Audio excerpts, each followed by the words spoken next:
లొంగిపోయిన మావోయిస్టులు 52 మంది మావోయిస్టులు సరెండర్. బీజపూర్ జిల్లా ఎస్పీ ఎదుట లొంగిబాటు. ఇందులో 21 మంది మహిళలు, 31 మంది పురుషులు, 49 మందిపై 1,41,00,000 రివార్డు. సరెండర్ అయిన వారిలో Dandakaranya special zone AOB, Bhamragad area committee సభ్యులు అని చెప్పి చూస్తూ ఉన్నాం. మిగతా 4వ పేజీలో ఉంది, ఒకసారి చూద్దాం. ఎట్టకేలకు మావోయిస్టులు ఒక్కరొక్కరిగా లొంగిపోతూ ఉన్నారు, ప్రజల మధ్యలోకి రాబోతూ ఉన్నారు. మరి వీళ్ళు రాజకీయంగా అడుగులు వేస్తారా, మౌనం పాటిస్తారా అనేది అయితే చూడాల్సిన అవసరం ఉంటుంది ఖచ్చితంగా. ఎందుకంటే తప్పు చేసేవాడు ఇలా రాజకీయ నేతగా చలామణి అవుతూ ఉంటే అన్నీ తెలిసిన వాడు మౌనంగా ఉండి మనకెందుకులే ఈ ప్రజలు మారరు అని చెప్పేసి మౌనం పాటిస్తూ ఉన్నారు. ఆ మౌనం ఈరోజు నీ పతనానికే కాదు, నీ దేశ పతనానికి కూడా దారితీస్తుంది. నాకేం కాలేదు కదా అని ఈరోజు అనుకుంటా ఉన్నావు, కానీ అడవిలో ఏదో ఒక చిట్ట చివర అంటుకుంటే అక్కడనే కదా అంటుకుంది, మధ్యలో ఏం కాలేదు కదా అని చెప్పేసి నువ్వు మధ్యలో నిల్చుంటే ఆ అంటుకున్నటువంటి మంటలు రోజు రోజుకు జారుకుంటూ నీ వద్దకే వస్తాయి. అప్పుడు నువ్వు అందులో భస్మం అయిపోతావు. దానికోసమే ముందు జాగ్రత్త పాటించాలి. ఖచ్చితంగా సమాజం మేల్కోవాలి. మేధావులు కూడా మౌనం పాటించకూడదు. నాకెందుకులే అనే నినాదం నుండి నాకే అవసరం అని చెప్పేసి అనే నినాదం వరకు మారాలని చెప్పేసి, మార్పు చెందాలని చెప్పేసి మనస్ఫూర్తిగా కోరుకుంటా ఉన్నాం. వరుస లొంగుబాట్లు, ఎన్కౌంటర్లతో కాకవికలమవుతున్న మావోయిస్టుల పార్టీకి మరో ఎదురు దెబ్బ తగిలింది.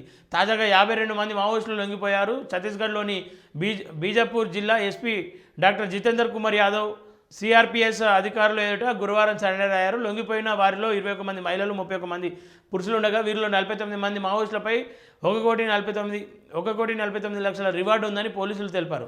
సరెండర్ అయిన వారిలో దండకారణ్యం స్పెషల్ జోన్ ఏఓబి,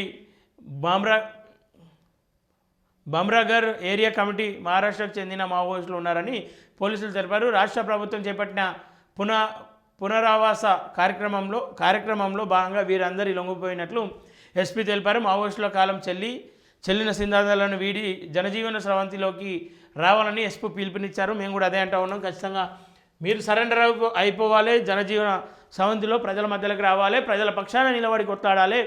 అడవిలో ఉండేటువంటి కాలం చెల్లిపోయింది. అడవిలో ఉండే అన్నగా అనిపించుకొని ఇప్పటి వరకు మీరు చేసినటువంటి త్యాగం ఇప్పుడు అంటే మీ త్యాగం మరవలేంది.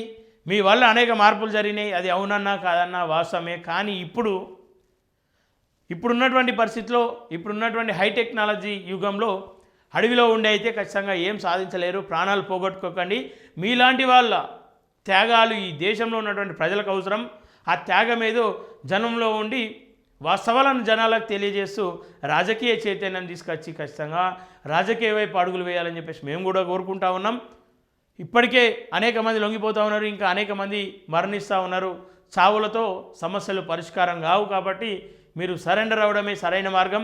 ఇన్నాళ్ళ మీ త్యాగాన్ని గుర్తిస్తారో గుర్తియరో అని చెప్పేసి మనోవేదనకు గురవుతున్న వాళ్ళు ఖచ్చితంగా మీ త్యాగం వృధా కాదు. కానీ ఇక్కడికి వచ్చిన తర్వాత మీరు చేసేటువంటి చర్యలపైన మీ త్యాగాలు ఆధారపడి ఉంటాయని చెప్పేసి ఈ సందర్భంగా కోరుకుంటున్నా. లొంగిపోయిన మావోయిస్టులు అందరూ కూడా చెడ్డవాళ్ళు కాదు అని చెప్పేసి సమాజం గుర్తిస్తుంది, సమాజం చూస్తూ ఉంది, వాస్తవాలను బయట ప్రజలకు చెప్తూ ఉంది.